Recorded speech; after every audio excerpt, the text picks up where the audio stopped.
It's exactly 11:05, and I think it's a good time to start this webinar. So I wish everyone a good morning and welcome to the Health and Pharma webinar of the Jackson 18 and Edu. We welcome our esteemed audience as well as our speakers and panelists. Today we'll be discussing a very, very important topic that borders on healthcare, technology, as well as the regulatory underpinnings of all this. To start off, I'll call up my co-sector head, by the person, Mr. Toyosi Odumo, to give short remarks. Thank you. Thank you, Toby.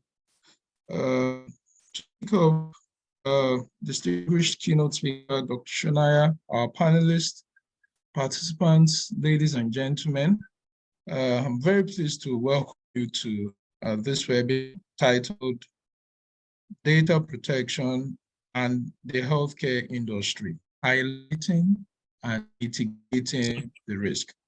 Now, in 2021, a poll was conducted, and it was found that healthcare organizations suffered the most data breaches, since 2009.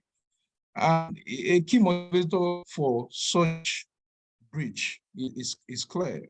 There is a gain there. There is some financial gain, when data protection is sabotaged. And of course, one of the issues we have also identified in Jackson and Edu is that data protection, confidentiality sits at the center of the healthcare and pharmaceuticals industry. And so you have a situation equally in the pharma industry whereby drug consumption, drug distribution, all ties to data within the industry. And it's clear that data, confidentiality, patient information are very important concepts that run the industry. And without you securing these issues, of course, there might be an issue. And so in an effort to provide support to stakeholders, to players within the industry, Jackson and Edu came up with this webinar to highlight the risk that you may have if you do not have a data protection plan in place, as well as the risk you might encounter even when you have a data protection structure in place. And so today's webinar would cover regulatory pitfalls. We have a key speaker today in the person of Dr. Ebenezer Shunaya, who I dare say is one of the doyen in the HMO industry. I dare say that he has seen it all within the healthcare industry. And we also have panelists that in their day-to-day practice, data protection is a relevant approach to them solving patients and clients and consumers' concerns. And so even looking at the virtual conference room, I've seen and I've recognized some familiar names, of participants from regulators, from the public sector, from the private sector, and major groups. And it's clear, it's important that we drive a conversation that opens up the risk we have in the data protection regime that we have in Nigeria, as well as how we can mitigate the regulatory risk that arise within the healthcare and the pharmaceutical industry. Ladies and gentlemen, I believe that by us participating in this webinar, we are in the right place, the right time, and it's important that we accelerate the exchange of ideas. And I'm confident that you would find new ideas, through this webinar and develop novel partnerships that will sustain your business. I wish you all a very successful webinar and hereby declare this webinar open. Thank you very much. Back to you, Oloruntobi. Thank you so much. I believe he has set the tone for this discussion nicely. I think to further build on what he has said, I'll be calling on Dr. Shonaya to give a brief opening, sort of like set the stage really. The slide, move to the next slide. So before we do that, maybe I should just briefly introduce who Dr. Shonaya is. I saw his CV. It was very long, extensive, and you know this person has gone to the length and breadth of the healthcare industry in Nigeria. He's the founder and medical director of Avenue Medical Center, which he founded in 1982. He's founding president of the Guild of Medical Directors of Nigeria. He's a chairman of the board of trustees of GMD for Life, and he serves on the board of a number of federal and state-owned hospitals. He is a member of the National Committee, the Introduction of National Health Insurance in Nigeria. He's a co-founder of Total Health Trust since 1997, and he retired after his retirement, the Pioneer Insurance Company, when it was acquired by a South African company. He is the Chief Executive Officer of Crown Surgery and Medical Services and the Chairman of Ebenezer Associate Consulting on Health Limited. He has so many association members. I wouldn't our time, reading them all, but that's all on the registration page. Please welcome Dr. Ebenezer Shonaya. Set the stage. Good morning, all. Good morning. I'll go straight to my opening remarks, and I hope I'll be able to join in the discussions thereafter. What is here, and not my opinion or anything, but what I researched on data protection in healthcare industry, highlighting and mitigating risks. Health data is any data related to health conditions, reproductive outcomes, causes of death, and quality of life for an individual or population. Health data includes clinical metrics, along with environmental, socioeconomic, and behavioral information pertinent to health and wellness. Potential sources of information about health are numerous and diverse, but in practice, 4 main sources identify: medical records, certificates of vital and other health-related events, responses in surveys, and facts obtained in the course of conducting research. Sensitive data about patients can be stored using both on-premises and cloud-based databases. Major cloud server providers offer HIPAA compliance in the US solutions to store and process healthcare data. There are quite a few cloud storage providers, including Amazon Web Services, AWS. The importance of accurate data in healthcare can mean the difference between life and death to that specific patient and to the larger collective of patients. Today, doctors at every moment of their care process need instant access to the most up-to-date and accurate patient information possible. Amazon Web Services, AWS, the cloud computing service of Amazon.com, is among the largest cloud service providers globally. From its data centers, the business provides over 200 fully featured services, including compute power, storage, and database.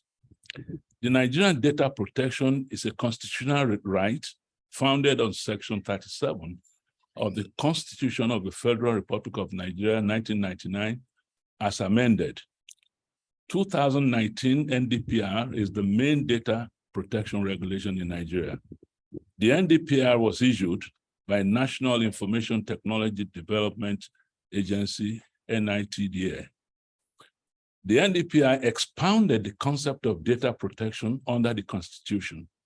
The NDPR makes provision for the rights of data subjects, the obligation of data controllers and data processors, transfer of data to foreign territory, amongst others. Although other legislations have some provisions on data protection, the NDPR is the starting point for understanding Nigeria's data protection landscape. Generally, these laws and regulations are applicable to anyone or entity that collects, stores, uses, or shares the data of individuals or consumers. The NDPR applies to all transactions intended for the processing of personal data and to the processing of personal data, notwithstanding the means by which the data processing is being conducted or intended to be conducted in respect of natural persons in Nigeria. The NDPR also applies to natural persons residing in Nigeria or residing outside Nigeria who are citizens of Nigeria. The NDPR may have borrowed a few ideas from GDPR. What is GDPR? GDPR is an EU law with mandatory rules for how organizations and companies must use personal data and integrity in an integrity-friendly way. Personal data means any information which directly or indirectly could identify a living person, name, phone number, and address as school book examples of personal data. Interest information about past purchases, health, and online behavior is also considered personal data as it could identify a person.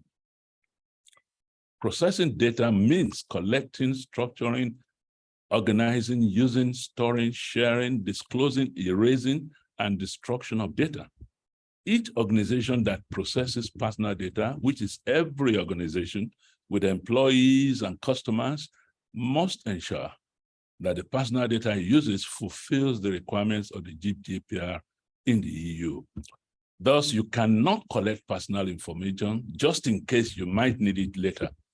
Be honest, open, and transparent about how you use the data. That is to say, individuals have a right to know how their data is being used, and they must have a say in this matter. Organizations must only store personal data as long as it is necessary. Additionally, the processing must be safe and secure. Organizations must have and maintain the proper documentation that shows that they comply with the regulations. Use of personal data must be legal. So the GDPR sets out 6 alternatives to the legal or example consent or contract. Use of personal data must be respectful to the individual's rights. The GDPR provides each person with certain rights of their personal data. They have the right to gain access to their personal data. They have a right to know how an organization is using the data, to object to the processing, etc. Personal data breaches must be reported within 72 hours in the event of loss of sensitive data, such as health or financial. Businesses are responsible for their suppliers. The new law introduces obligations on the contractually regulate that its suppliers follow the data protection obligations. If the supplier should put data at risk, the controller will be responsible. The size of the sanctions are significant, as in the EU, and organizations that violate the law may face sanctions up to the higher amount of 4% of their global sales. In the last 12 months, about 20 million euro. Data security in healthcare. How far would you go to protect patients' sensitive data? One thing is for sure, you need to stay ahead of the cyber criminals. The topic of healthcare data security has recently come up in the media on multiple occasions, mostly in connection with breaches and leaks. Medical facilities require their patients' data to operate, but often lack the tools needed to keep it safe from harm. Few other industries gather as much personal data about their customers as does healthcare. The amount of personal health information, PHI, or protected health information keeps growing fast, especially now that medical information is entered and updated in countless EMRs, electronic medical records. So what exactly is PHI? In short, it is any detail or details about a person's medical record, history, lab results, insurance, etc., along with their demographic data that is associated with their identity. Medical organizations need PHI to provide their services, and insurers rely on it to offer coverage. When such information ends up in the wrong hands, two things can happen. It can be used with malicious intent. For example, hackers can use healthcare data to blackmail and extort the individual or cause them grave distress. They can also steal medical data to perform fraudulent activities like insurance scams. In most countries of the world, the medical facility is held liable for allowing the breach to occur. This means possible fines, costly lawsuits, steep compensation, and reputational loss. Ignoring the issue of data security in healthcare can result in a slew of problems for patients, hospitals, and medical insurers. That is why healthcare related software that collects and processes PHI must adhere to certain standards and regulations. In our data-driven world, numerous laws guard data privacy and security in healthcare and other domains that rely on PII, personally identifiable information. Let's look at them by region. USA, United States healthcare providers, health plans, and even clearinghouses are obligated to comply with the requirements of the Health Insurance Portability and Accountability Act of 1996, HIPAA. It means that the softwares serving the needs of those organizations or their businesses associates must be HIPAA compliant. This includes non-medical companies that use patient data for analysis, marketing, activities, etc. HIPAA security rule ensures that covered entities can effectively collect, process, and exchange PHI in an electronic form while protecting the privacy and security of their customers. Encrypting and backing up personal data is mandatory, and so is disposing of it after this designated period of use expires. In Canada, the Canadian Personal Information Protection and Electronic Documents, PIPEDA, is the country's main regulation that applies to personally identifiable information in healthcare. The act clearly stipulates the following: consent and legitimate reason for and necessary provisions for data collection. Data must be used with a set time frame and only for the original reason. All information must be accurate, and there must be a mechanism for correcting it. Data must be stored in secure locations, like in British Columbia and Nova Scotia. PIPEDA protects any data that is categorized as PII, including opinions, comments, financial and medical histories, and more. When it comes to data privacy, GDPR shares many similarities with HIPAA and PIPEDA, with a few notable differences. It requires anonymity of personal data. It grants data owners the right to access the data, change or destroy it, as well as withdraw their consent. GDPR represents the latest trends in data privacy lawmaking and aims to transfer control of sensitive personal information from corporations to the original owners. Ransomware scams.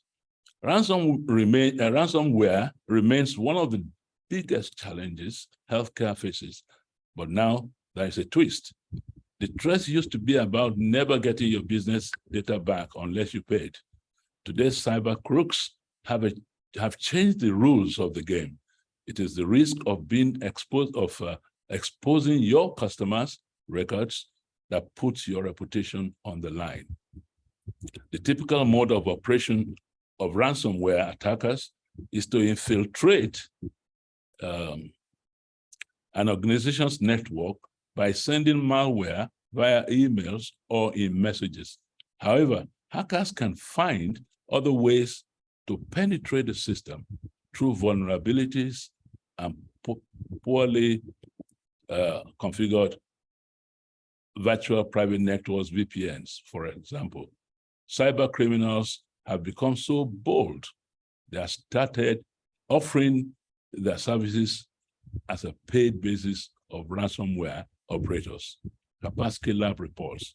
The risk of neglecting privacy and security in healthcare are real, and the attacks are intensifying. According to the Identity Breach Report, the number of exposed health records went up by phenomenal 51% between 2019 and 2021. In conclusion, it is apparent that in today's world, there is a great need to collect, store, retrieve, share, destroy data, etc., and that all of this must be carried out under strict regulations. Thank you. Thank you so much, Dr. Shonaya. And really appreciate how you have been able to appreciate this topic. You literally have delivered the whole lecture for us, so we have our work out for us. Thank you so much. I like how you mentioned, the reason, the way and the manner data collected and how it must be treated and processed throughout the healthcare supply chain, if we'll call it that. So now, moving on quickly, we have reached the bouquet of panelists. We'll further take this topic and dissect it, and we'll have a very detailed discussion. But before we go, I think the healthcare professionals, from doctors to pharmacists, they are quite familiar with studies. I know that's what you do as part of your Viva. So we have 2 case studies. If I may just read, each of these are supposed to sort of like stir your thoughts to the topic we are discussing today. The first is the case study on Dr. Pluto. I want to go back now.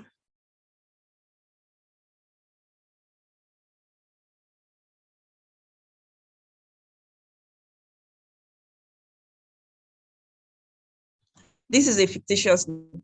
Dr. Pluto is one of the most hardworking gynecologists in Venus Hospital. Due to the significant number of patients that Pluto has to see in the maternity clinic and on the ward, he often has to spend his night reviewing patient records and writing medical reports. In view of this, he usually takes his laptop home to finish reports.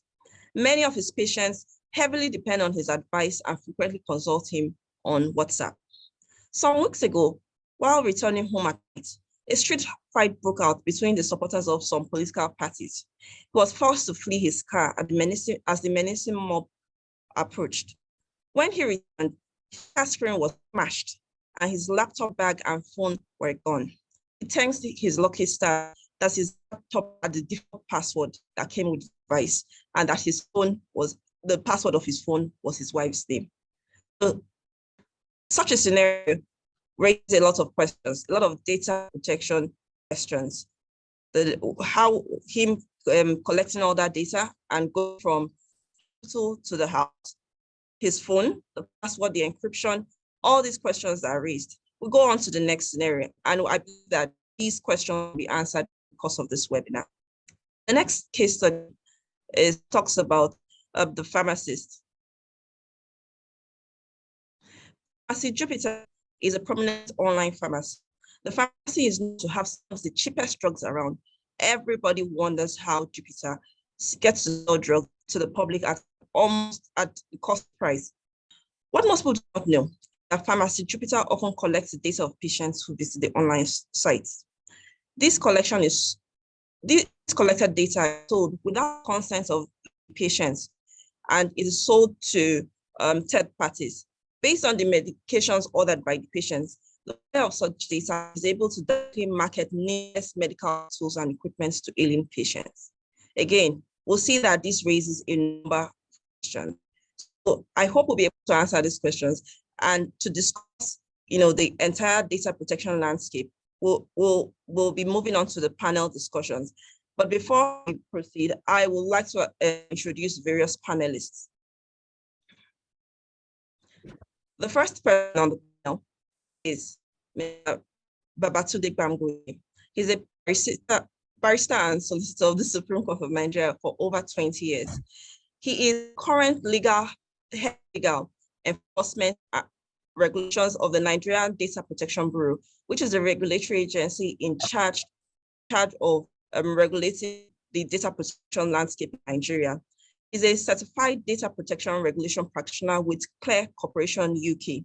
He has served as lead consultant on data protection at the highest level, including the high-level policy roundtable and data protection for ECOWAS Common Markets in 2018. This panel included the EU, included US, included almost China, almost every country in the world, and he was the representative we sent, and is an instrument in the drafting of the NDP regulations. So I warmly welcome our panelist, Dr. Bamgui, who will give us the regulatory perspective. The next person on this panel is Dr. Tokunbo Chitabe. He's currently the executive officer of Dorchester International Hospital. Of course, anybody who has been to Dorchester International Hospital knows that this hospital is a masterpiece in Nigeria, responsible strategic direction and vision of the organization, and he leads transformational change. He ensures clinical and administrative coherence in the internal and external expectations of patients. He's a member of the Royal College of General Practitioners UK and holds a postgraduate degree from King's College and Cranfield University School of Management. So he has extensive administrative and clinical experience. So right now we have not just a person who's a medical personnel, but somebody who is actually running, has to make these data protection decisions. So we also welcome Dr. Chitabe. Next on the list is Pharmacy Adebakin, who I would say is an exceptional innovator, even in the healthcare space. She's a certified performance technologist, a pharmacist, and a member of the medical management consultant and tech innovators. She's the CEO and founder of Advantage Health Africa, which is a pharmacy, sort of like an online drug and pharmacy store. And she is the CEO, was previously the CEO of Tony Elumelu Foundation. Please help me welcome Pharmacy Adebakin. She will also be giving us perspective both from the area of pharmacy as well as the area of health technology. Moving on, go to our very good friend, Mr. Osahon Omori. He is the head legal and compliance of Evercare Hospital, Lekki, and he has extensive experience in healthcare, health insurance, commercial law. You can see that this really brings to bear the legal aspects of healthcare, because no matter what is done in healthcare, you can have incredible health structures, but if your legal back is not up par, you're sure to run into a lot of problems. And he also has a master's degrees from the International Commercial Law at Cardiff University. Please help welcome Mr. Osahon Omori. Last but definitely not least is the Amazon herself, Mrs. Ngozi Adirigbe, who is the head of the intellectual property and data protection practice of the firm, and she heads the technology, media, and entertainment. Anybody who has quite listened to Mr. Adirigbe will appreciate her wealth of knowledge, detail, and she has been an exceptional person, even in the championing of data protection in Nigeria. I recall she was also one of those who, had the good fortunes of reviewing the NDRP even before it was passed to law. So I warmly welcome Mrs. Ngozi Adirigbe. So we'll move swiftly to discussion, right, regarding these discussions. The way it is structured is over our years as data protection, over our years in the data protection law, we notice that there are some certain questions that keep coming up. People want to understand what is the basis of this law? What are the foundational principles? So I've sort of like collected these questions, including questions that have been asked, and we just put this together. So the first of the webinar, we're going to be discussing each of those questions. Then it will be thrown open to the entire to everybody comments. So first, we go to the first question. Okay, so the first question goes to Mr. Babangida. Everybody knows that doctors are some of the most powerful people because all the secrets. I can imagine if the medical records of any of the candidates in the last political election was leaked, the amount of damage that would have done to this country. So I will ask you, as a head legal enforcement and regulations of NDPB, the commission entrusted with data protection in Nigeria, can you tell us about the rationale behind data protection regulation and how it concerns healthcare? Thank you. Thank you so much, Toby. I think your apprehension or your anxiety was actually confirmed in 2015, I guess, or 2014, in the run-up to the general election. We're aware of the breaches or the hacking into the system of a political party, and the records of a presidential candidate was leaked. And this also became part of the discussions in the United States, I think Congress and probably also Parliament in the UK. You remember the case of Cambridge Analytica. Yeah. They were responsible. So we have had such instances, and to now answer the question, you could say this is actually a rationale for having a data protection regulation. But of course, we cannot just limit it to that. It depends on how far you want to go in time or in history. You may want to go as far as the Garden of Eden itself, when there was a privacy breach, and then God, the omnipotent, omnipresent, decided not to actually go and visit Adam and Eve where they were, hiding. He could have at least showed up, but he respected their privacy way back then. And then if you want to actually locate it within the context of law, maybe in contemporary times, you may want to go as far back as 1940. I think 1945, 1946, in the wake of the World War II. You recall that if you follow the history of Hitler, how they were using, the data previously collected from the populace in Germany, the Jewish population, they were targeted because their data was originally collected, and all this came up in the Nuremberg trials. Subsequently, the German authority, they came up with the law, the Federal Data Protection Act of I think 1977. This also has been extended all over, and all these were the build-ups to the European, the Convention 108 that came subsequently in 1981. If you could conceive of data being used, even in war situations, to carry out genocide, to know specifically whom to attack and whom to preserve, or in decision-making processes. For instance, you have automation decision-making process that may target a race against the other. You have all this behind you.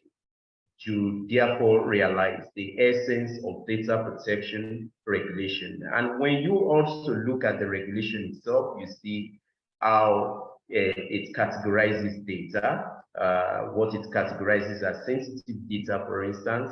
You may want to wonder in Nigeria, why is race sensitive, or why is ethnicity sensitive? Everybody really knows where you're coming from. But when you look back at where the regulation itself or the data privacy law jurisprudence is coming from, you will see how race has been used, or the identity of individuals have really been used to target them or for some atrocities. So these are the real rationales behind it.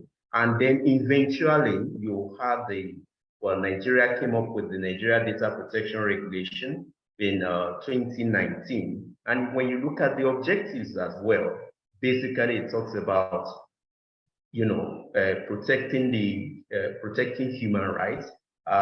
Doctor that earlier spoke gave an extensive overview of the NDPR and some other regulations. And when you look at the NDPR, specifically, it talks about protecting human rights. It talks about making Nigerian businesses competitive, and then protecting data in the course of the kind of data that we exchange when going into commercial transaction. These are the things that are necessary for us to do when we are talking in terms of the data protection regulation. Now, hospitals, when you bring it particularly to the health sector, now you talk about electronic medical records management, or if you call it health record management, electronic health record management. This depends on data very largely, and then you want to build trust, you want people to adopt this, and they are not going to trust it if you don't have data protection regulation. So if you don't have this regulation in place, there won't be growth there won't be development, there won't be growth in the system. So these are actually the rationale behind data protection regulation. Thank you. Thank you so much. Thank you so much, Mr. Agbamgboye. And I like the way you have nicely indicated the rationale. And one would just wonder that despite all this knowledge, all this, the importance of data protection in Nigeria, why is it that the health sector somehow does, or maybe they do, not understand the importance? And for this, we want to our next speaker, who will be explaining in his experience what is the reason for this high awareness of data protection in Nigeria. The next speaker, Dr. Chitebe, I don't know if you could help us with that. In your experience, what would you say is the reason between the high, or if you think it's low, awareness of data protection in Nigeria? Move to.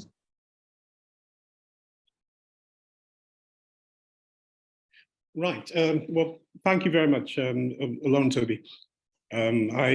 This is obviously a very, very important subject, but I would like to draw first. Stop my video. Okay. Okay. I'd like to draw upon, in answering this question, a number of very foundational principles. First of all, medical practitioners have a duty to keep clear and contemporaneous records. We also have a duty to ensure that in whatever we do, we preserve the autonomy of the patient, our own autonomy, and do no harm in the process. Thinking about some of the reasons for low awareness of data protection amongst healthcare providers, there is, of course, the perennial question of training and education. Much of the time, a lack of training and education is at the heart of this. Healthcare providers may not have received sufficient training and education on data protection policies. We know, of course, that there is a way in which things have been done traditionally, particularly in this part of the world.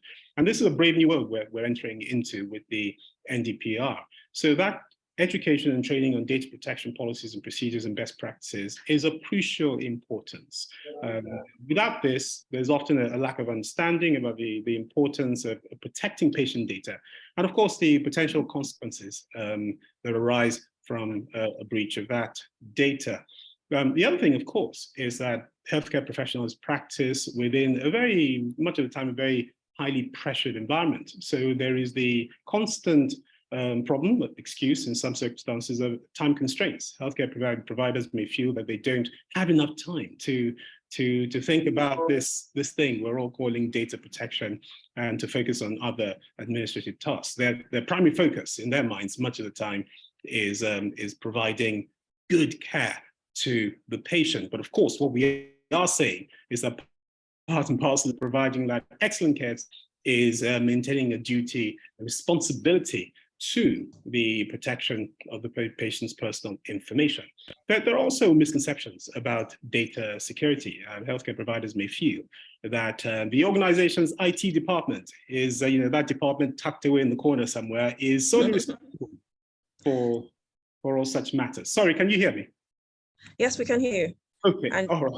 so thank you so much, really, because you've really put things in perspective. I think I never quite looked at it that way, as to how quite often medical professionals are almost always focused on, can you hear me? Oh, yeah. I mean, they're just almost always focused on, healthcare. They are not trying to be careless, but quite honestly, healthcare doesn't stop just healthcare, seeing the patient. It also continues beyond that to how their data is handled.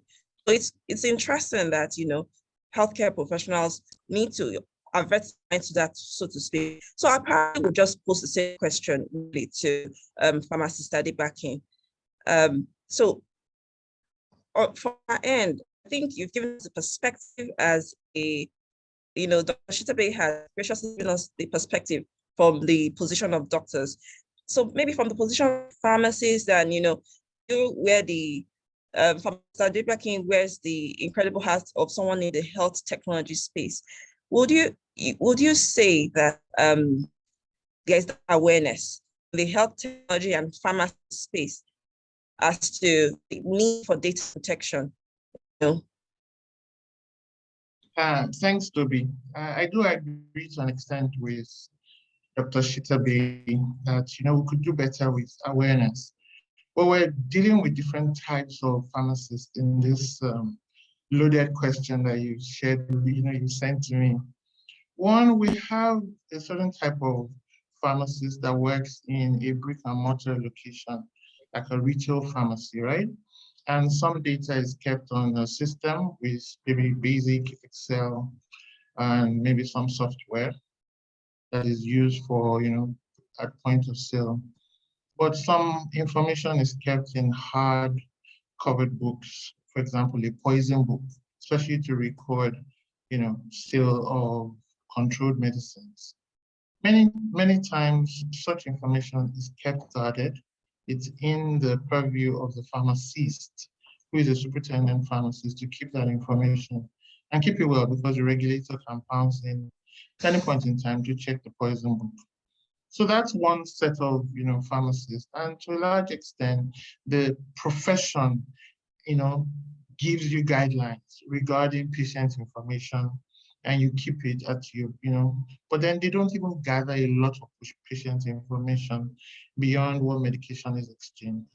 The other pharmacist is the hospital pharmacist, who increasingly are working in environments where hospitals are using some hospital, management software, and therefore the prescriber is, integrated, working with the pharmacist for both prescription and dispensing. And all of that is happening within a closed loop. So sharing data outside of the hospital is probably very limited.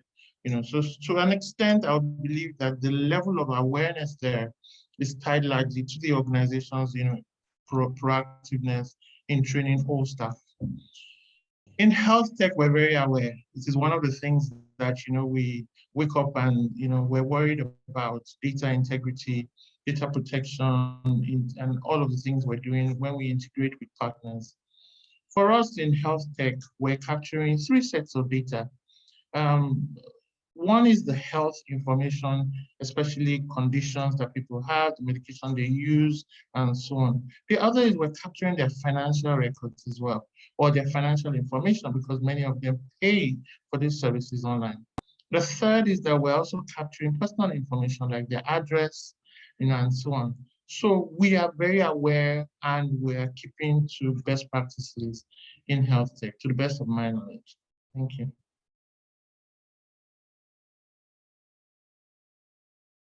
You're muted. Thank you very much, Famisa. Just the amount of data, a lot of it's sensitive data that is captured by an online, it's really incredible. And that underscores really the need for that understanding of data protection in the pharmacy industry as well as the health tech industry. So I think it's a good time to also hear the perspective, since we really from this industry knowledge that the previous speakers have shared. So I'll move on to Mr. Omori. Mr. Omori. Unlike last speakers, I won't quite ask you about the industry questions. I'll ask you, what would you, the respected lawyer and establishments in the health industry, I understand you have gathered skills and experience that are clear to this area. Given your expertise, can you tell us what are the governing principles for data protection, and what do you consider fundamental to the day-to-day activities of a healthcare provider? If you just share your thoughts on that. Thank you, Mr. Omori. Thank you. Can you hear me? So thank you very much. We can hear you.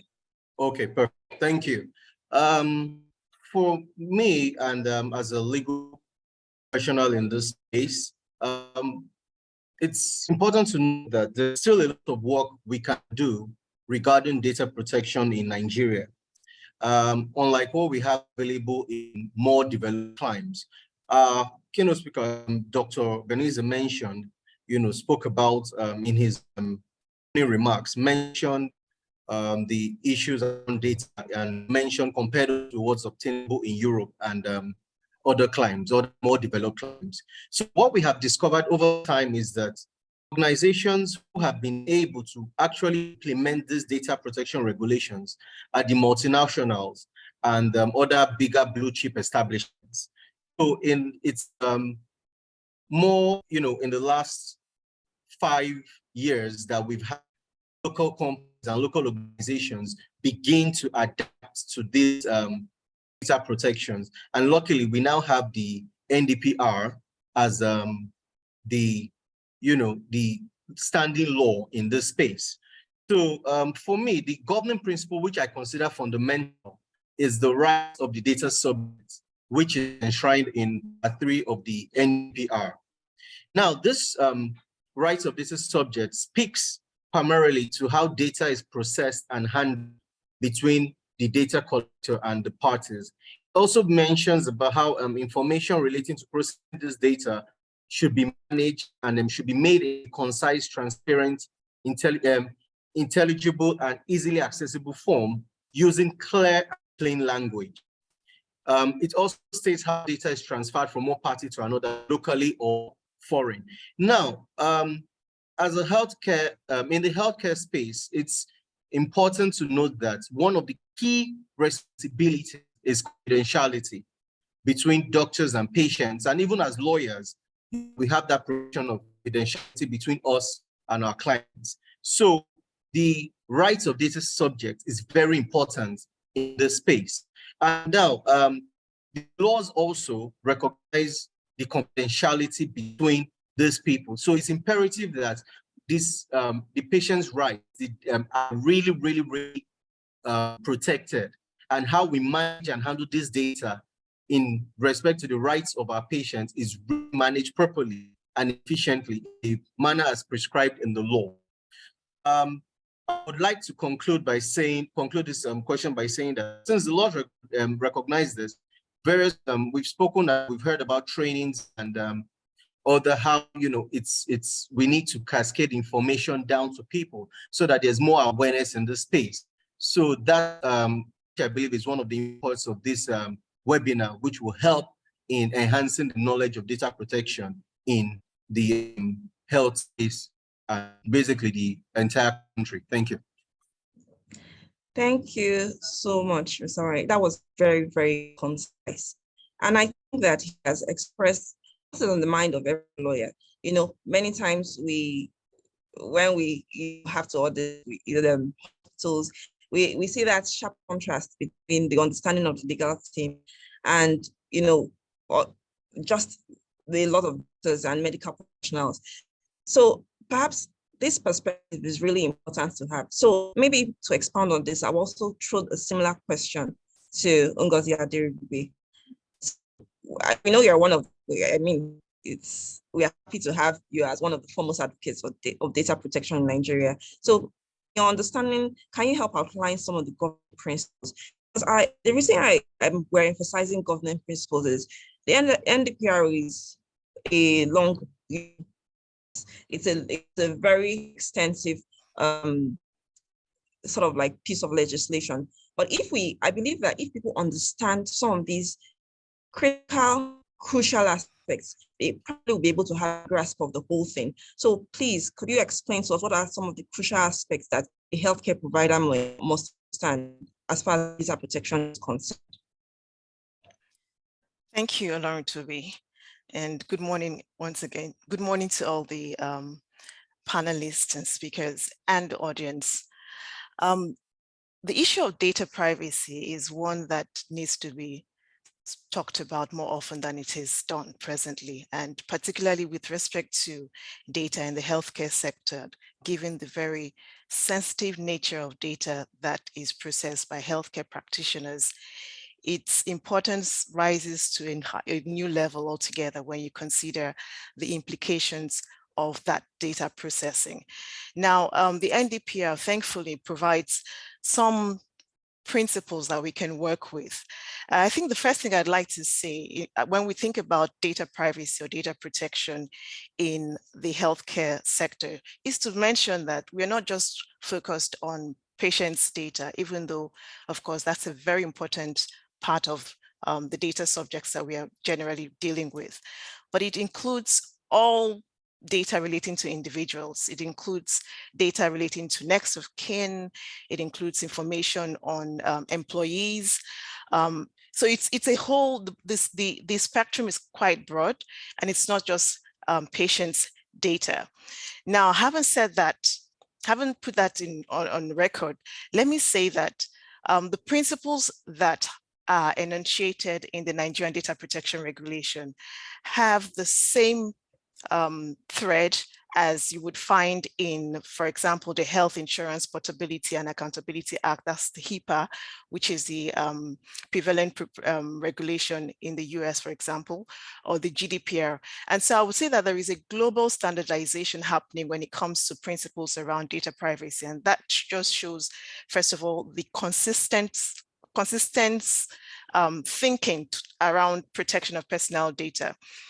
Under the NDPR, one of the key principles is the principle of lawfulness and transparency.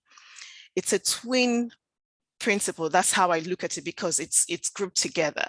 Lawfulness simply means that every data processing activity that is undertaken by a healthcare organization must be done lawfully. And this doesn't, the definition of lawfulness is very is prescribed and is not left to discretion or ambiguity. There are 6 bases upon which data will be considered to be processed lawfully. One is when you have the consent of the data subject. So if you're talking about a patient, for example, it is important that the patient has given consent to the hospital or to the healthcare provider, the lab, whatever kind of healthcare service is being provided. It's important that there is consent. Now, it's also important to mention that consent is not the absolute basis upon which all processing must happen. But in many cases, when it has to do with healthcare processing, consent is a good tool and it's an important basis to work with. If you do not have consent, then you must have a contract in place that becomes the basis upon which you're collecting that data and you're processing that data. Under a HMO system, for example, health management organization, you would usually have a contract with the enrollees. You would have a contract that allows you to process their data, even though they are not patients at the time, but there is a contract that allows you to do certain things with their personal data. You also would be processing data lawfully if you're doing that under a legal obligation, whether it's an obligation to make a reporting, a regulatory reporting. For employees, for example, the obligation to report tax filings on behalf of your employees. These are legal reasons why you would lawfully process personal data. There is also a very important lawful basis that is critical to the healthcare industry, and that's the vital interest, what we call the vital interest. Basically, under this heading, you would be lawfully processing data if there is if the vital interest of any individual, the data subject, or in fact anybody, is at risk. For example, and vital interest generally would have to do with things that pertain to life and death situations. So if there is an accident, you don't need consent, for example, to process the data of the victims. You would be doing that lawfully because there is a vital interest to be protected. And of course, if there's a public function, if there's a public mandate, if there's a public interest to be protected, you would be lawfully processing data for that reason. And we saw a lot of that during the COVID period, where organizations and hospitals had to process personal data, not necessarily because they got the consent of the data subjects, but because it was important to protect public interest. Now, that's one of the principles, lawfulness. And transparency simply means that you have to be upfront with data subjects. You need to let them know what kind of information is being processed. And the way to do this is to generally to have what a privacy notice. One of the requirements under the NDPR is that organizations should have a privacy notice on their website that gives an overview of how they use data, what they collect, what they use it for, and all that. Transparency is at the heart of it. Toby, I don't know how I'm doing for time, but if give me 30 seconds. Let me run through this very quickly. Other principles are around data minimization. You take data only to the extent that you need it. For medical practitioners, if you're consulting, you definitely need to ask a lot of questions. The duty is on you to ensure that all the questions you're asking or the information you're getting is relevant for the purpose. And it doesn't matter that it's really wide, because for medical diagnosis, you need to have as much information as possible, but you should be able to justify it. I would also want to mention this, and then I'll hand over to Toby. This is on accountability. This is important. Every organization that collects data continues to be accountable for what happens to that data. It doesn't matter that they have passed on that data to a third party who, for example, provides EMR services, or that an employee, a front desk officer, has access to the data. You remain responsible for ensuring that the data collected by you is processed according to the NDPR and according to privacy rules by every other person to whom you pass on that data. For want of time, I'll stop there. Hopefully we can take more, perhaps during the question and answer. Thank you, Toby. Thank you. This was, as expected, very loaded and put together lecture. And I hope the audience has gotten some clarity, because I have gotten some clarity on regarding some of the issues on data protection. So I think one perhaps, because we're dealing with healthcare providers, I think the place to start, which you started from, was the issue of consent. And more often than not, we'll see that perhaps that's frequently the basis for processing data by healthcare providers. So this really brings me to my next question, which is addressed to Dr. Chitabe. So, most medical professionals will understand the concept of consent, informed consent. And when you think of, say, if you're going to have a medical procedure done, you should give patients a full knowledge of what is to be done in the theater or at any other medical procedure. I mean, recently there was almost a uniform public outcry when a doctor was found to have been performing medical procedures without consent. Of course, he was eventually convicted, as you all know. I think it was in US, it was conducting hysterectomies without patient's consent. So I think that the medical landscape understands the issue of consent. Are there any parallels to be drawn between that and a consent obtaining consent to process the data of patients and staff in the hospital. I don't know if Dr. Shitabe can shed some light on this. Thank you, Toby. Absolutely, both.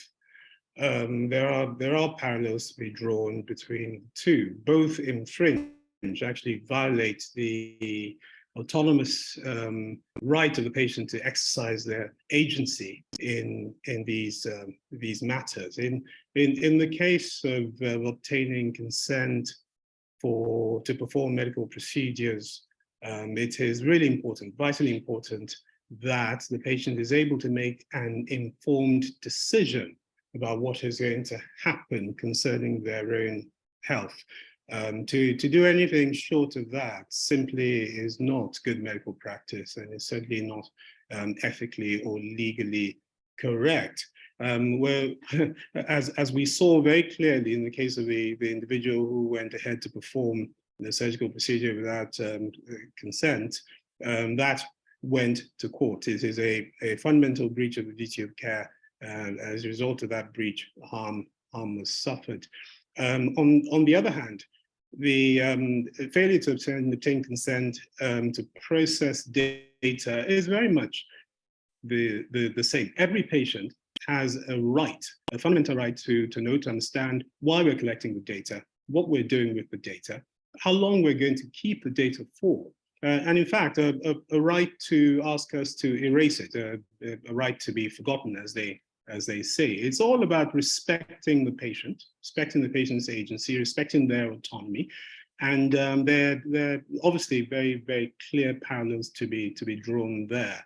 I think even before the days of, where we are now with the NDPR, it's something really that is linked directly with good medical and ethical practice. And no doubt or question about it. Both situations flow from the same principle.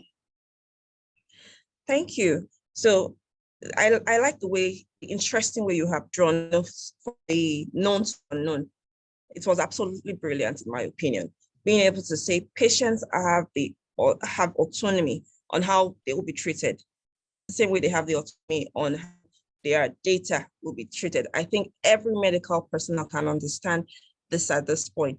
And perhaps maybe we could get a bit of perspective also from Dr. Shunaya, who I know is a consultant to many. I mean, I'm not talking about medical consultant. He consults many health organizations. If he could give us a perspective, I don't know if he could put that as well. Because I think it was really spot on, and I don't know if there's anything he will want to, further explain. Yes, thank you, Toby.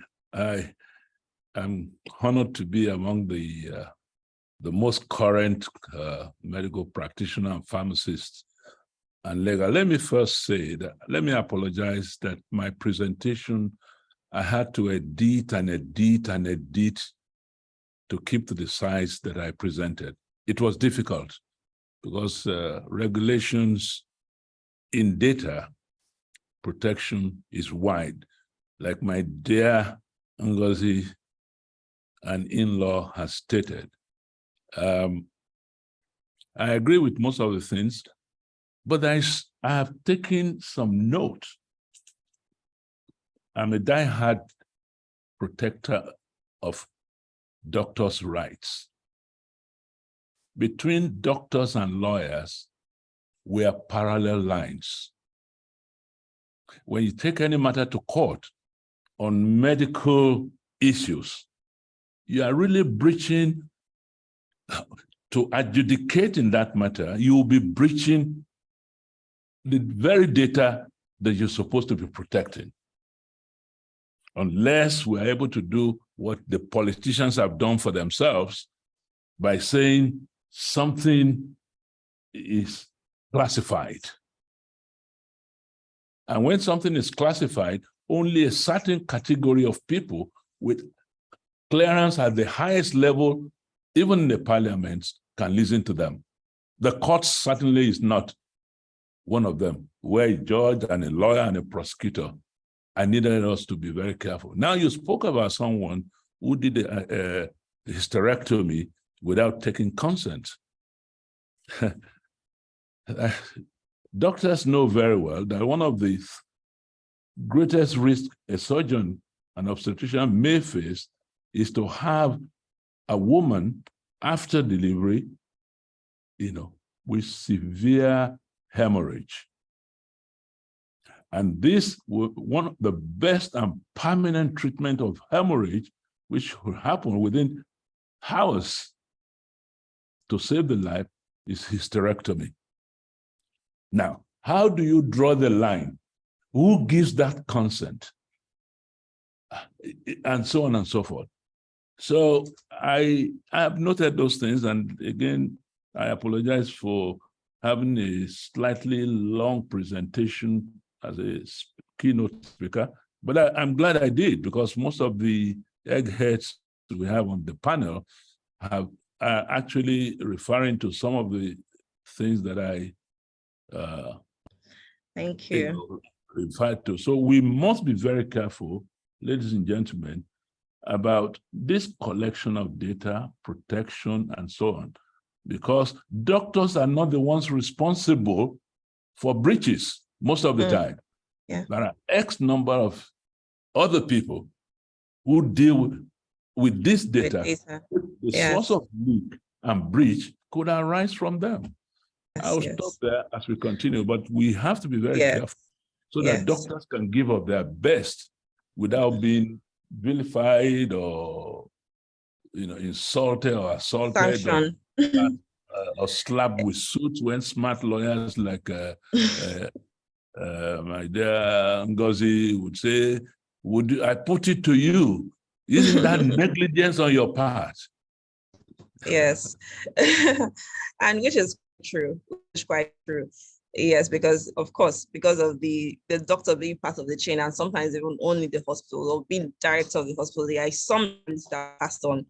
I think it's a good time, it's really a great time to talk about what are the consequences of such breaching. And perhaps there's a better person to discuss this than the head of legal enforcement regulation of the NDPD, Mr. Babatunde Bangoye. This is right in Mali. So if you discuss the consequence of these breaches, maybe you put things in perspective for people who are not yet taken seriously. Yeah, thank you once again, Toby. Of course, we all have hinted on the consequences of what data breach, and particularly in the health sector. But broadly speaking, you can look at the loss of trust. We are all looking at a situation whereby we want the sector to grow. And if the sector is going to grow, it must depend on data. The volume of it, the velocity of it, the veracity of it, the variety of it, and all those. But if we lose confidence, then none of those, properties of data will be achieved, because people will not be able to volunteer the data. There are, studies being done. Why are we not using, or why are we not adopting the EMR?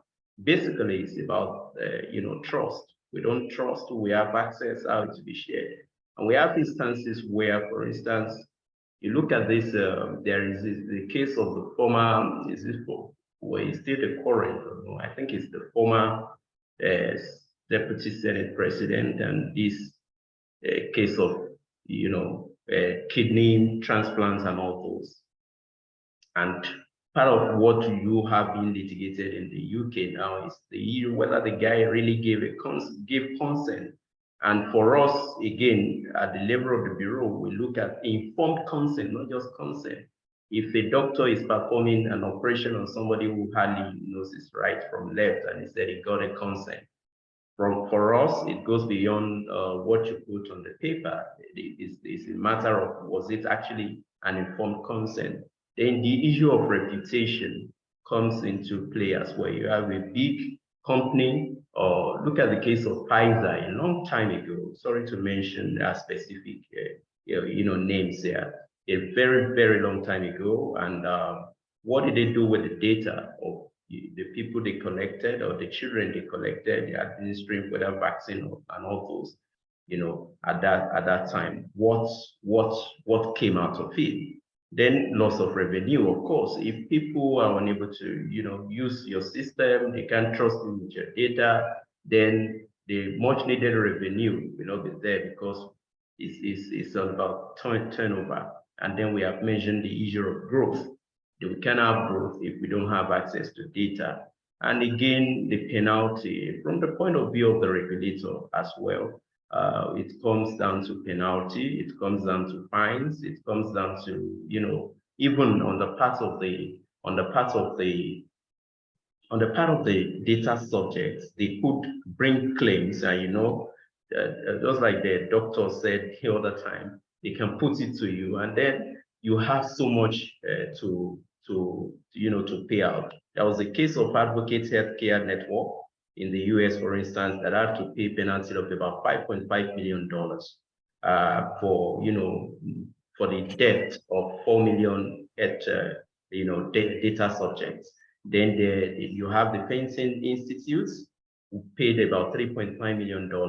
You have the CardioNet, which paid about $2.5 million as well, under the paper earlier referenced by one of the panelists. So it is huge. The consequence is really huge. You may not be able to also have international partnerships. I recall at the outset, very early when the bureau was set up, we got a reference, we got a request from a research institute. They collected data from a class of people. They were not patients, actually, research data. They wanted to transfer the data outside the country, and they got stopped because this other part in the United States will not accept the data without the bureau making a determination as to whether it's proper to transfer the data.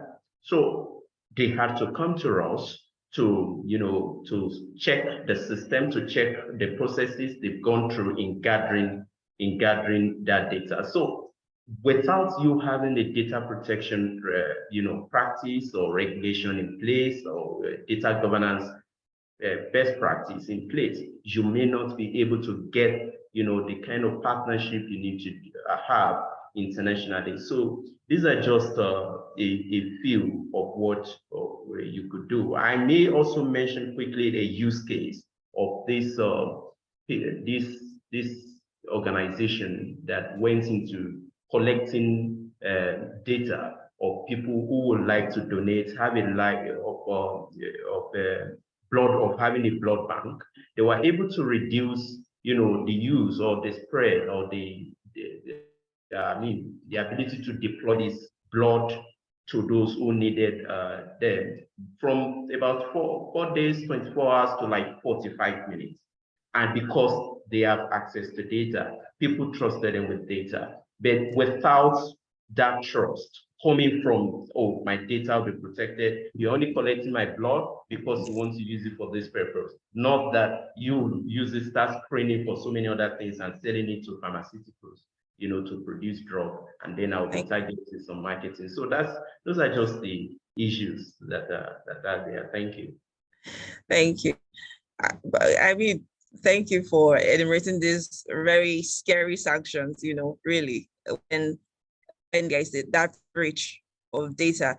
I'm not quite sure whether or not audience understood how 2% of annual revenue could be. That's one of the sanctions where there is a data breach. The gross revenue for that, meaning that if a hospital makes or an income of almost 2 billion or 1 billion, 2% of that is a lot of money. So you have these sanctions are uncertainly scary. So one wonders why people are not taking it a lot more serious.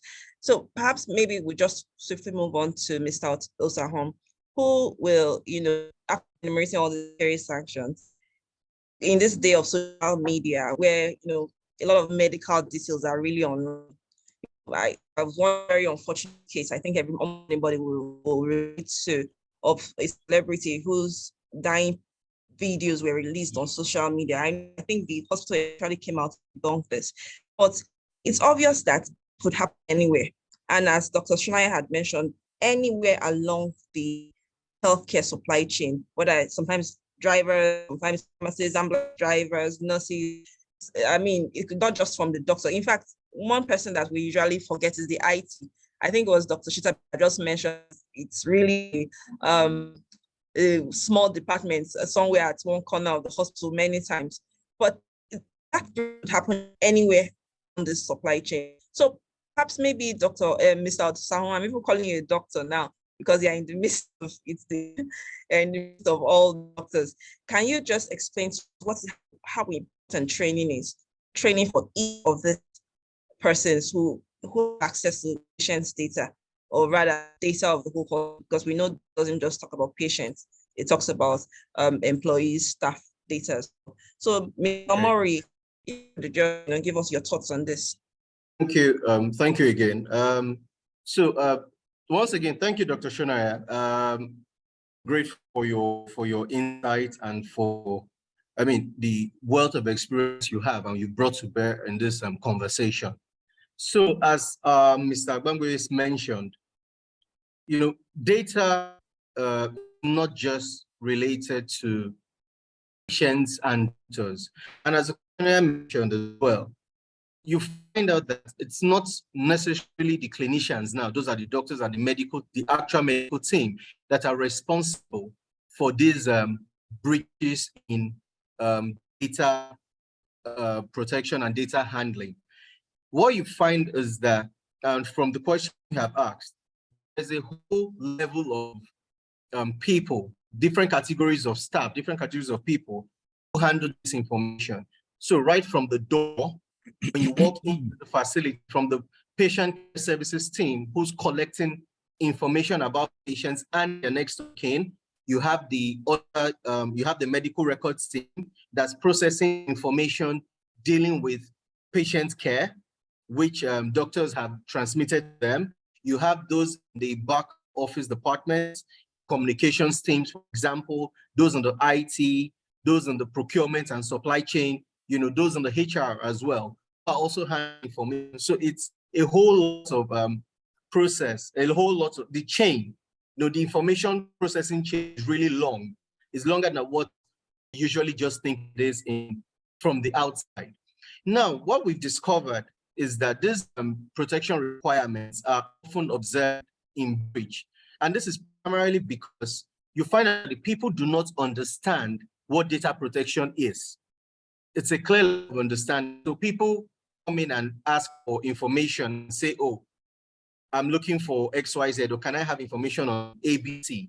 And you just find the patient, the person who's asked the information, just blot it out. Now, to his mind, he hasn't told you anything relating to the care of that patient. However, he's giving information without consent, without going through the appropriate channels. So what we have done at Evercare is to address this problem at induction and onboarding stage. And then we have subsequent trainings for staff. Now, the team at JE, Jaxity and Edu have helped us in trainings on data handling, processing, and management. And we're looking at engaging them to go forward with us on how this, this set of information pertains to third parties and employee data. Now, they've also helped with a data audit of our data protection audits, to ensure that we're compliant with the provisions of the NDPR. And so on our own part as well, internally, we've highlighted the importance of handling communication and requests from external parties. So we have told our staff that when you get this request, there are appropriate authorities to push the request to. Don't assume you are sure or that the information you're giving is not important. Always, move your information to the next level and get clearance before doing so. So what we have is the information going out to third parties comes out from a small set of people who are authorized to give out this information. And so the clinical team, our medical records team, the patient care services people, and other departments, like I mentioned, procurement and the IT units, have been advised constantly on how to deal with data from patients. So you find a letter comes in from XYZ requesting information on a patient or a vendor, what you find is the people is being forwarded to come back to request clearance to give out this information. And so the team at the end we look at the information requested, we look at how it's supposed to be, and if giving out the information that borders on breach of data protection. And so we have learned to manage this information, both of course as it relates to staff and patients and other party vendors and people who have to deal with the hospital at any point in time. Thank you. Thank you very much. And I think there's something very key I got from what you said. No member of staff should assume any type of data is not unimportant. I think a lot of times we overlook this because maybe in the hospital, because there are sharps from a HIV patient, and that patient, wants to keep that private. And maybe someone has, somebody down the chain, like a cleaner, of course, which has to dispose maybe the sharps from the HIV patient, gets access to that data because he will know that these are the HIV patient because they're usually segregated. So it's very important, right? Training that you emphasize, and I'm aware it's not an Evercare. That training is very important. Every single person is important in this chain, just like every single person is very important in the surgery. So I think it's really a good time to move on to the next question, because this ties very well into the next question. JE helping being trainer and a PCO really in, excuse me. Okay, so I think I moved a bit too fast. So let me go to the pharmacy, Adebakim. Now, this, what has been explained, right, is pretty much similar to a pharmacy. When we walk into a pharmacy and we contact like an esteemed pharmaceutical company like yours or platform like yours, we often share personal data. I know you talked a lot about that, during your comments before. So would you say that there is that code of conduct that regulates pharmacies? Is it a further layer of protection in healthcare organizations like yours? If you could just give us your thoughts on this as well.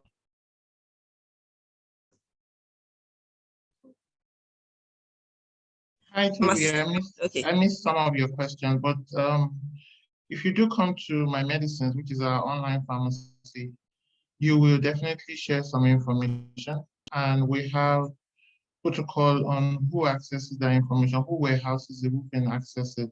So there are different levels of rights that are given internally. And we're bound by the professional commitment on privacy of patient data. Who is interfacing with us? Those are on controlled medication, those are on antibiotics and so on. We don't share information, whether it's you walk into a physical pharmacy or an online pharmacy. We don't leave patients' information in public. We don't discuss individuals. What you can do is to consolidate and say, for example, in this pharmacy, we have 200 diabetic patients. That's a consolidated information you're providing. You cannot pass on the names or contact details of those people. If I heard your question right as well, how do we manage the data on an online pharmacy? No, okay, I was asking, so, there is that general duty code of conduct for pharmacists. Yeah. You're not just running a pharmacy, you are running a health tech of health pharmacy, right? Technologies. You consider this further layer of protection that will be required. Did you get the question? Oh yes, absolutely. There's further levels of protection required. Remember, I mentioned earlier the kind of sensitive information we need to gather for just to fulfill KYC requirements. If you do any online or e-commerce business, you must know who your customer is. So we gather things around their personal details and their financial details. So we also have to take care of those ones beyond health information. So yes, we do that. Yes, thank you very much. And I think you have quite touched, from that perspective, what are the necessary things. So perhaps maybe we'll move swiftly to Ngozi. And a lot of the previous speakers had talked about the risk of non-compliance, right? So for you, I will say in your experience, can you walk us through some of the risks of non-compliance, you know, in some of the risks of non-compliance with data protection laws and regulation in the healthcare space? What are some of the risks that you find in your experience? Okay, thank you, Toby. So some of the risks have been identified already. The risk of loss of trust, I think that's a pervasive risk, is a risk that doesn't just affect a particular organization, but it could actually become a sector-wide risk. There's a lot of trust that is invested in every release of data, personnel data, particularly medical data. And to Dr. Shonaye's point, the data privacy principles are not targeting clinicians, and oftentimes doctors are not necessarily the persons who become the avenue through which data is breached. However, they are custodians. They are usually vested with the responsibility of ensuring that the data they collect is used in a way that is consistent with the principles. And I would also want to make a distinction between personal data used, or rather data privacy issues and consent when you have to do medical procedures. So there is the consent for collecting data, and there's a consent, informed consent, that you would generally be required to make or to receive, really, under medical ethics. And there's a slight difference between the two. The purposes are slightly different. And most of the examples that we have cited today might fall under the medical ethics that requires consent for certain procedures to be done. And it's an enlargement of what the data privacy requirements are. In terms of the risk, one of the important risks that I'd like to highlight is the risk of sanctions by the regulators. And we've listened to Mr. Babatunde talk about how the NDPP is also looking out to ensure that individuals and data subjects are protected. There are actually risks enshrined in, there are penalties rather enshrined in the Nigerian Data Protection Regulation. And to different degrees, the regulator has been enforcing some of these penalties, right? And I think that's something to bear in mind. But the greater risk, and I speak from a legal standpoint, the greater risk is actually the risk of litigation and class actions. Now, we don't have a lot of that yet in Nigeria, but when I see things happen in the West, I just say, oh, it's a matter of time, because as the awareness grows and individuals become more awakened to their rights, they would begin to have these thoughts. They would also begin to group themselves and begin to find a basis to take actions to protect themselves. And no hospital, no medical practitioner wants to be caught in that kind of web. And like I said, it's not necessarily, the risks are not necessarily tied to medical procedures as such. Sometimes these are risks that, for example, you have an EMR service provider that is not careful to ensure that the information they hold, the data they hold is maintained in a way that is consistent with the rules. And that can expose a hospital, that can expose a lab. It could expose any healthcare practitioner to court actions. So those are some of the risks that I would highlight as things to bear in mind. Thank you so much. Thank you for broadening our understanding of this. Toby, may I say something very quickly here? Yes, please, quickly. First, let me address Ngozi. He's talking of class action and all these things. I believe that doctors are already grooming people towards taking class actions against an institution, a healthcare institution, or individual doctors. Because when you see the actions taken in the US, the people that really fall victim of it are the patients who really need the doctor's decision and action. And what has happened in the US, which we must not allow to happen in Nigeria, is that in the US, there is a specialist for everything. So the best thing to do is to say, no, sorry, I don't specialize in toenail remover. Go to this. Then you've saved yourself about it. Then a lady, Oluchi, in the question box, was saying that doctors should be allowed to get broad consent towards you can't get broad concepts because occasions arises where split decisions have to be taken to save the life of the patient. But after saving that life, some smart lawyer, and many of them on this panel, from Ngozi to my very dear Chinyere, can then say, oh, but you should have done this, you should have done that. So yes. Doctors, and finally, doctors, Ngozi said something, doctors don't store data. They're the one who generates storable data in today's IT environment.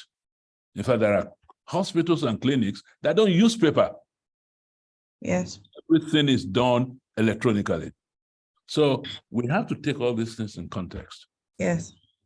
Thank you. Thank you so much, Dr. Sonia. It was quite insightful. And I think it's a good time to talk about not just doctors generating data, but some of the actual legal ways or required where data is required to be transferred or to be processed.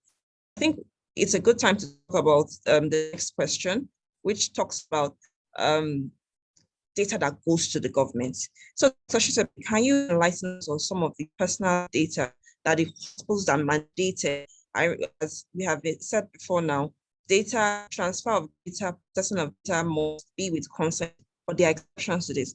One of such exceptions or one of such alternate reasons for processing or transferring data is where it is in the general interest of the public. So, Dr. Shabi, can you explain to us what are some of the data that a hospital may transfer, and where there are requests beyond the bound of these requirements or this legal basis, what can be done really by a hospital or a healthcare facility?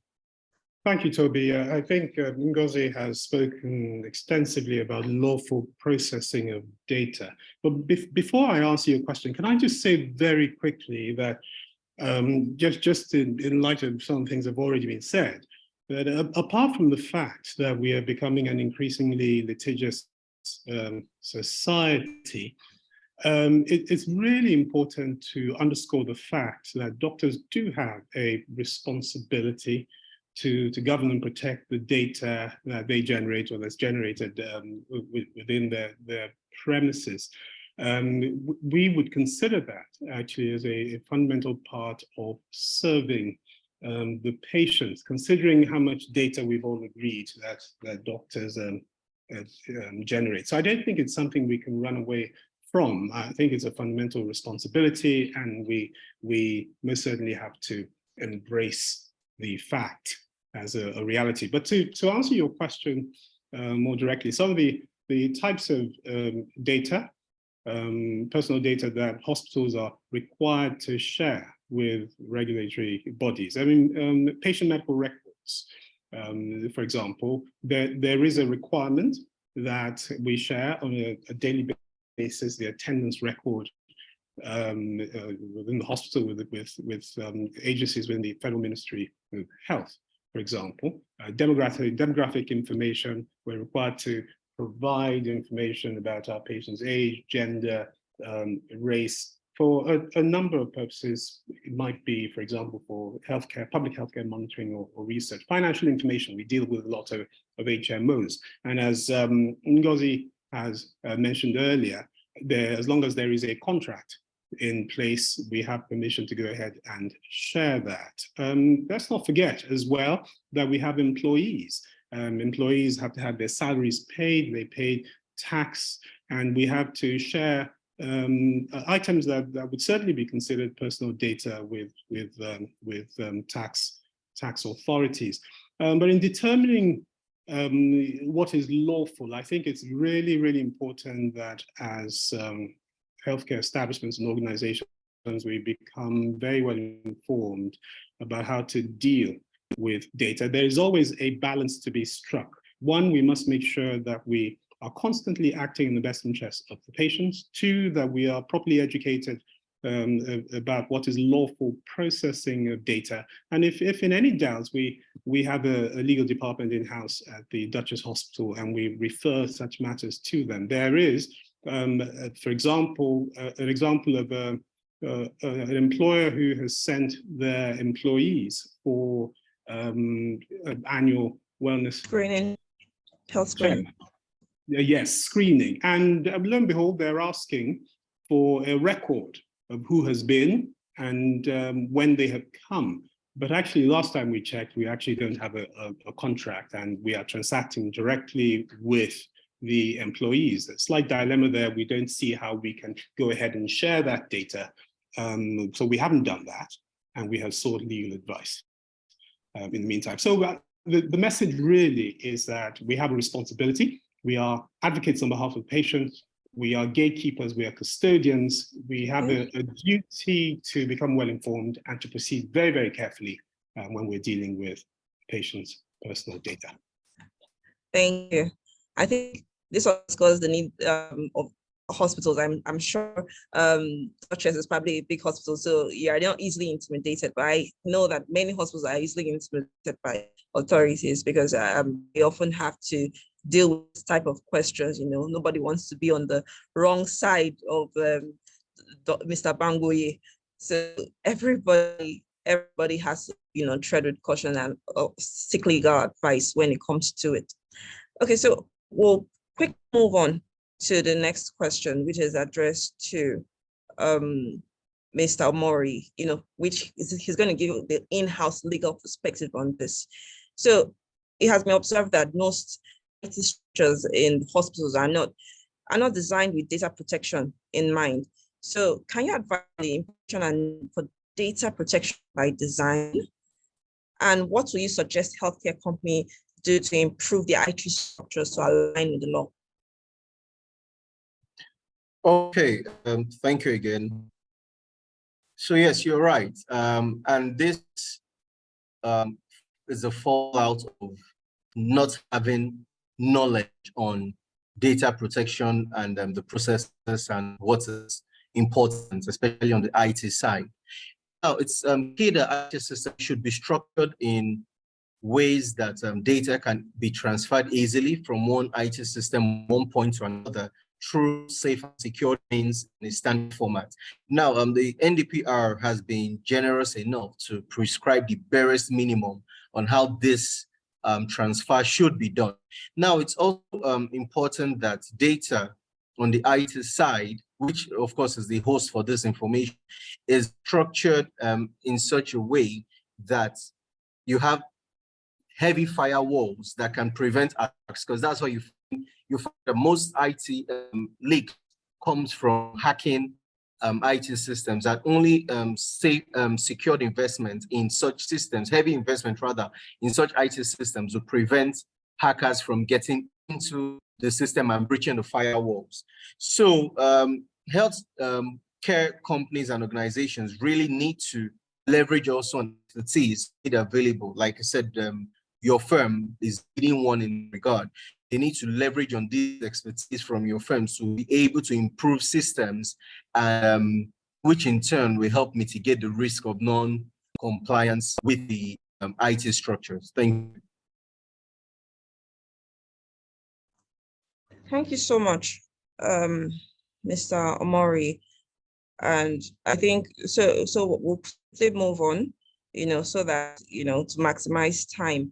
I think we'll just deal with this now question before taking questions from the audience. I will invite the audience to please type in questions you may have, any comments you may have, so that, and we'll take this immediately after this final set of questions. So I will just, you know, land on this. Ms. Adere, is it possible that institutions will find it difficult to report breach, because it has already said that where there is breach, there should be a reporting, mostly for sensitive data. So where there is that fear, of course, nobody wants that damage of mind. How do you advise the healthcare provider to approach this, and what would you recommend? Thank you, Toby, for that question. So reporting breach is a sore topic, quite honestly, because no one wants to be the one to say that something has gone wrong in their quarters. So there's a natural inhibition on that. However, there is a benefit, and I believe that this is the reason why the NDPR in the implementation framework has worked in a requirement for organizations to report breaches. And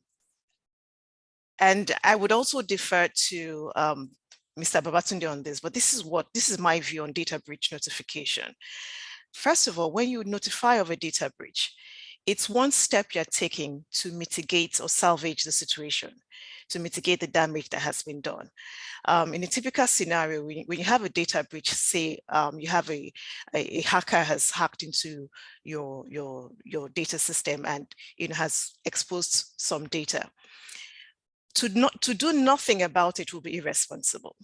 So a responsible organization will first of all have an assessment of the situation, have an assessment of the damage, gather as much information as possible as to what kind of information has been leaked, what are the potential implications of that information being in the wrong hand, who are those that have been affected, how many people have been affected. Now, this information gathering is important for two reasons. Number one, to determine the scale of damage and what needs to be done, right? Again, if people's data have been exposed, you also want to give them the opportunity to protect themselves. For example, if my financial data has been exposed, then I would be blessed to know that something has gone wrong and I can take more, I'll be more protective of what I do, what kind of requests I get, just because I know, oh, there is something has gone wrong and my data is now exposed. But if that data subject doesn't know, he or she cannot take any precautionary step, which is important to salvage the damage that is done. So that's one. Number two, there is also the accountability that is important to ensure that organizations also begin to improve their compliance metrics, and also to help the regulator have data to work with to see what needs to be done from a regulatory standpoint to minimize data breaches. Truth be told, no matter how much you invest in IT infrastructure, the nature of the IT world is that people would always look for vulnerabilities and exploit these vulnerabilities. So IT protection will always need to be progressive. And it is not with beyond reach or beyond reason that you might have a situation where you have done everything you can do and there's still a breach. And so I don't expect that the regulator would clamp down on self-notification, particularly when you have shown that you have been responsible as an organization. I think the data that the regulators collect is useful to enable proper, the establishment of better protocols to limit data breaches generally. And beyond the NDPR, there is also a cybersecurity arm to it, and there's a different regulator that is also responsible for collating data around cyber crimes and cyber breaches. And all of this is really to protect the wider community on things like this. Thank you, Mr. Rigby. I think we understand the issues, and you have helped us to appreciate this. So move swiftly to the question and answer from audience. The first question, which has been put by Ogegnetin Ebo, I have highlighted about data protection so far: patient information, patient financial state, and patient's address. What is the place of non-disclosure agreement? I suspect either Mr. Moye may want to, may want to respond to this. Do you want me to take? Okay. Yes, Mr. Murray, thank please. you. So, thank you for your questions. Yes, non-disclosure agreements are very important and they're very key. However, what we find is that these non-disclosure agreements also have to come with basically confidentiality clauses. Now, they're very important also in data protection, but you find that where you have them in, you don't have them in every situation and every instance. Usually you have them when you have agreements with other parties relating to certain other issues. But what you could do for data protection and information, you have clauses inserted in these places for patient information. When you're getting information for patients, when you're filling their forms or putting information online and sending to you, there are clauses that indicate that this information is private and shall not be divulged without XYZ's permission or XYZ's consent. So clear understanding, clear language is imputed in those places so the patient is aware. Those lines already take the place of non-disclosure and give you that. So you don't necessarily need to have full page non-disclosure agreements in place. Thank you. Thank you. Thank you. Okay, so moving on to the next question from Ifeanyi Okonkwo. How do we balance the duties to save lives by performing necessary surgery, the need to secure consent before performing operation, especially when the patients or relatives are impracticable to give consent at the vital moment? I believe any member of the panel could unmute for an industry person. Dr. Shitabe, would you want to comment on this? Oh, yes, of course. I think, I'm sure that the lawyers will assist, that there's a fundamental distinction that must be made between what is a true emergency situation and what is not.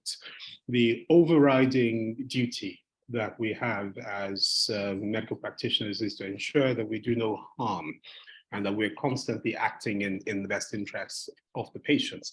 So I would say that in an emergency situation, provided we are able to act in a manner that is evidence-based and in a manner in which the vast majority of our peers would act, I think that the focus at that point ought to be to act in the interest of the patients, which at that point in time would be to save a life. Thank you. Okay, thank you very much. The next question from Adela Akintola. I think Dr. Shunaya made a critical point. How do we draw the line between when someone's life is at risk and consent for a procedure? Okay, I believe this ties the last question. So let me add to what Dr. Shitabe said over there. We like to use a calculus in tort, in the law of tort, that talks about, if you remember the case of Donald versus Stevenson, that this dictum by Lord Atkins that says someone you ought reasonably have in mind, the procedure you want to carry out, did you reasonably have in mind that you should take these processes in getting the consent? But in performing an operation or carrying out a surgery, there are certain things you reasonably did not anticipate. And then under the lawful basis of data, under the lawful basis of data process, you have the vital interest. So you rely on the vital interest to deal with that situation. And then it comes out that you already have a shield. If they are saying that, look, you didn't get a consent to do this, so you don't need consent alone to carry out, what you want to do. You also rely, and I think also medical profession, they also have this, they have their own ethics that guide them, what steps to take, which everybody you are aware of before you go to the hospital, that if anything happens, these guys are expected to save my life. So if you don't want them to save your life, probably you just tell them that perhaps if something like this happens, please just don't do it. and at that time, but there is a default setting, which is kind of what you could also compare with technical and organizational measure. There is a default setting. They need standard operating procedure. They need to, go with in handling the situation. And no law, as of this moment, can actually penalize you for doing your job as you are expected to do it. Yeah. Thank you so much, Mr. Bamgoye. The next question is from Femi Adewi. In cases or instances of medical risks to others, like Ebola and high contagious diseases, the responsibility of the doctor is also to the society. What are the provisions that protect the doctor while protecting the public when he or she has to release such information, even when the patient refuses to give consent?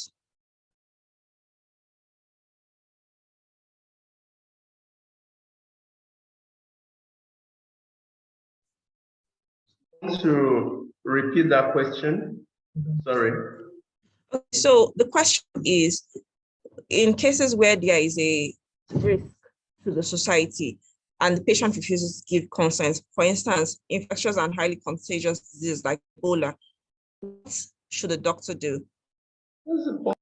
I think Tokunbo can answer that. It's not the lawyer that should answer that. Either Tokunbo or myself can answer that, because it's a reportable situation. Tokunbo. Exactly.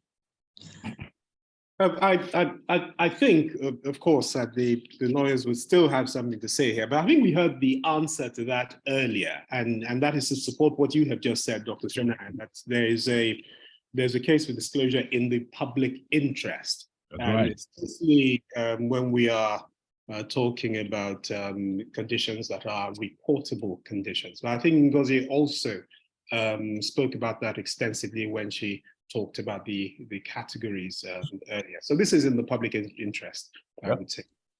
Okay, thank you so much. There are so many questions pouring in from the chat. So maybe, because we just have about 1 more minute to close this, I will just quickly take one or two.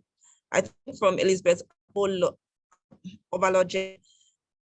Good afternoon. Thank you for the informative webinar. As a pharmacist, are you breaching data when that's data privacy, when you have to submit prescriptions for controlled medication purchase?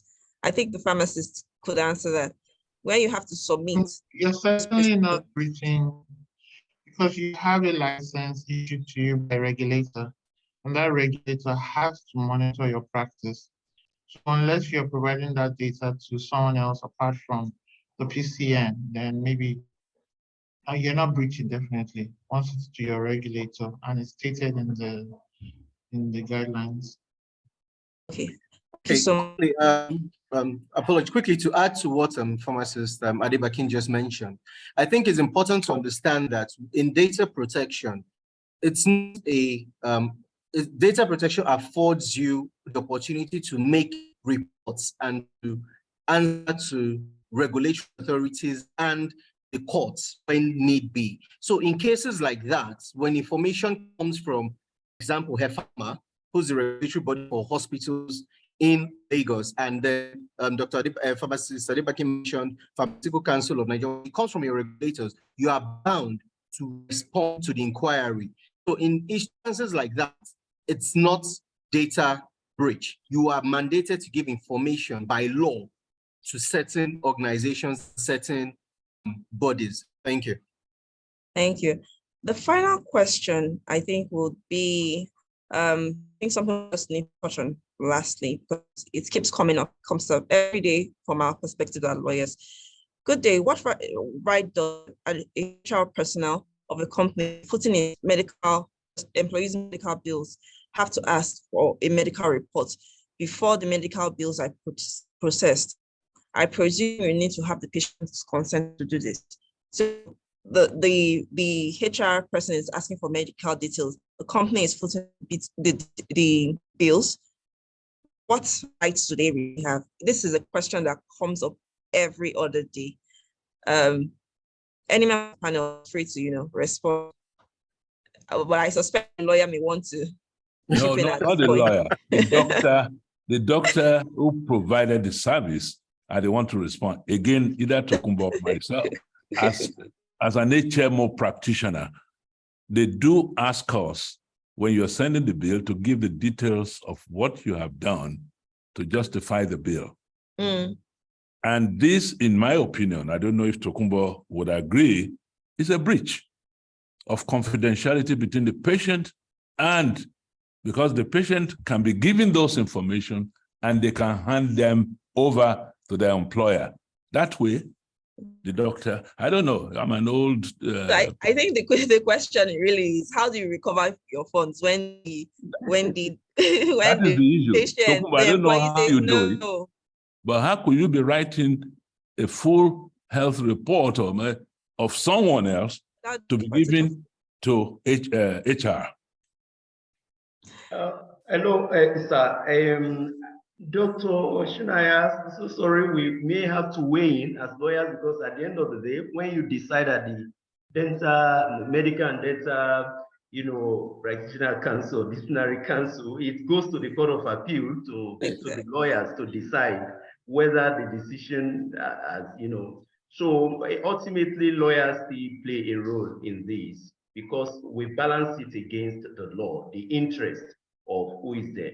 Now, if you are writing, there is a principle of data minimization. What is relevant to the person you want to? If it's just about paying a bill, we see no reason why you should furnish all the records in that regard. You only provide the record that is necessary to carry out the act. That is the principle. Unless it is contested and then it now goes to court, it's laid open for everybody to see. But in the first instance, it's just all about what is necessary to carry out the relevant to the purpose. If the entire record is not relevant to the purpose, we see no reason why it should be done. There is every reason why it shouldn't be, and I will let Tokunbo say, we had what they call medical counsel, not made up of lawyers. It's quite tricky. It's quite tricky. Peer review. Tokunbo, I yield to you. Well, I'm very keen to benefit the collective wisdom of our lawyers on this panel, sir. And indeed, I will stay quiet on this matter and respond as much as I can. If I may weigh in on this, I think it's a real situation.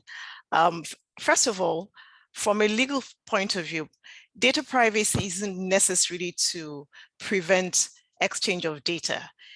It is actually to do it in a way that is proper, right? So when there is a reason to exchange data, the question is, what is the proper way to do it in a way that ensures that the risk of non-compliance is taken out and you're doing it properly? In this case, I like what Dr. Shunaya proposed, which is you hand over the data to the patient or the data subject, who then passes it up to the company. Remember, the basis upon which the company is taking up the bill is the employment relationship that exists between the employee and the employer, the company in this case. And under that relationship, there are certain expectations, right? But the medical practitioner need not be caught in that web, quite honestly. If you can avoid it, pass the information to the patient.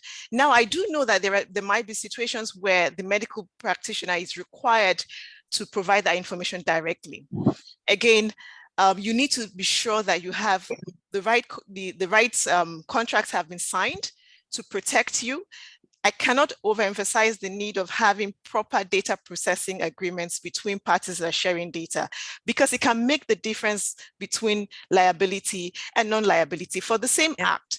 So if you're going to exchange data in that way, you have to have proper documents to protect yourself, proper contracts in place to protect yourself. And I would just say, speaking generally for healthcare practitioners, it is important to have an approach that is preemptive rather than reactive. So preemptive means that, for example, you're doing your audits the same way you ask us as patients to come in for medical checkups every year, so that we're not reacting, we are preventing, or at least dealing with situations that might become big problems before they become huge crisis, it's important to do those audits year on year, right? And just to mention that, you know, the audit process is also a regulatory requirement, and I'm sure most of us know that we're required to file the audit. That exercise in itself can cure a lot of problems that would come up along the way and prevent crisis situations, some of which we have seen in the recent past. And I also think that we've talked about educating members of staff. That is also very critical, so that everyone understands the role they play and the fact that they can potentially become the source of risk to the business if they do not protect people's data appropriately. Okay, thank you. Ngozi, I believe perhaps you really should emphasize that point, because I understand that the data audit should have been submitted, or when is the deadline for submitting data audit reports? The deadline is 15th of March, which is really next week. Which is really next week. Mr. Gbangwe, is that deadline set in stone, or I don't know, last year it was extended by a week or two? Yeah, it's still for to all intents and purposes, it is till the 15th of March. But one thing we want practitioners or data controllers and data processors to know in this area is that any compliance, or really doing it when you ask and when due, counts for something. Under we have this National Data Protection Adequacy Program coming, and we have a whitelist. So people who just wait till the last time or wait for extension, you don't really qualify to be on the list. You are not. It means you are not taking appropriate technical and organizational measure to be accountable. That is just the sad aspect of it. So anyway, it comes down to awareness. Okay.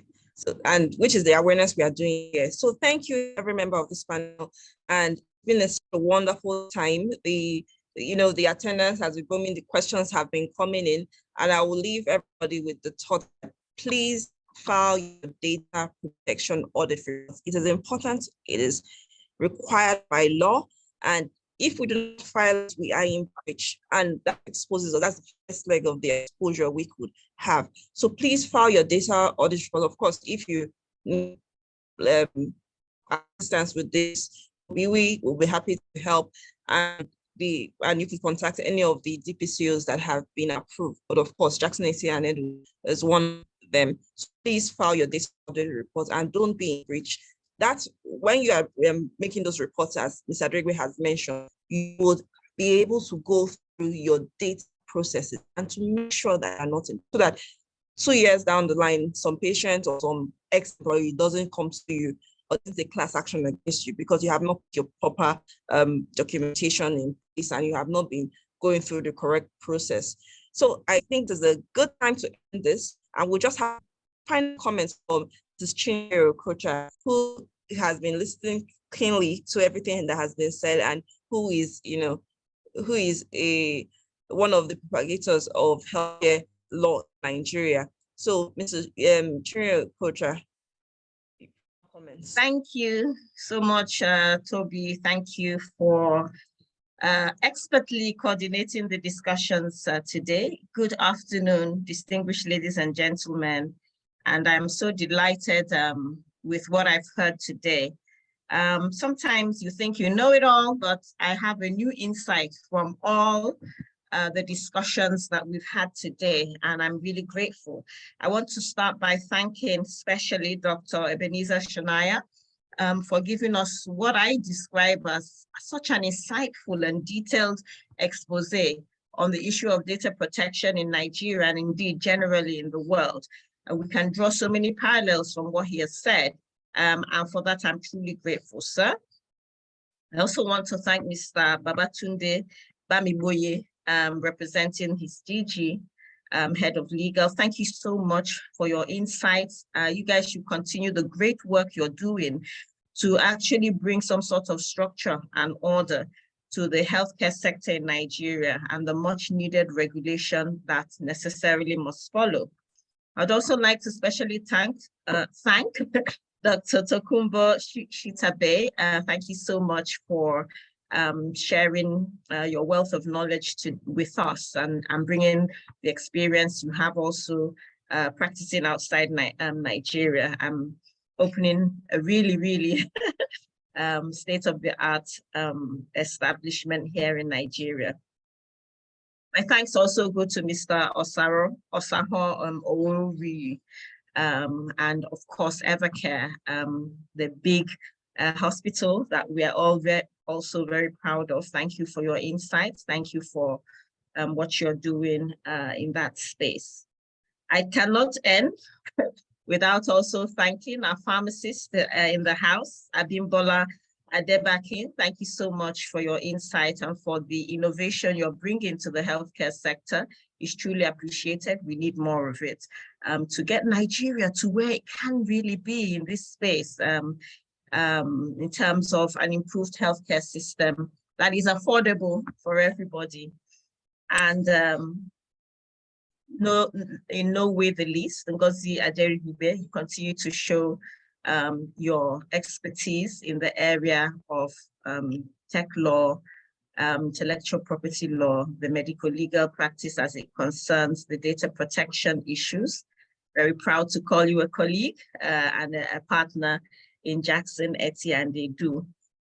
So ladies and gentlemen, I also want to thank all the attendees who have stayed up till the very end. I mean, the turnout has been phenomenal, and I'm so grateful to each and every one of you for spending your morning with us.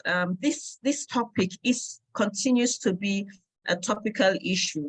I believe the Act came out maybe 3 or 4 years ago, and to think that it is still waxing strong as one of the key issues that needs to be tackled in the healthcare industry. And the fact that an understanding and continuous advocacy is required in the health and pharma sector to bring everybody on board, to recognize the importance of putting the right measures in place to ensure that you are compliant with the law. So I'm so grateful to all the attendees. Thank you so much. I believe the discussions have been robust. I believe a lot of questions have been answered and some concerns that you may have had over the years in terms of data protection and your own establishment. Once again, thank you everybody for attending. I understand that there are more questions than we were able to answer today. And to that extent, we are going to try and get our panelists to do written responses to some of the questions, the ones that we can answer as the foremost medical legal practice in Nigeria, we will do so.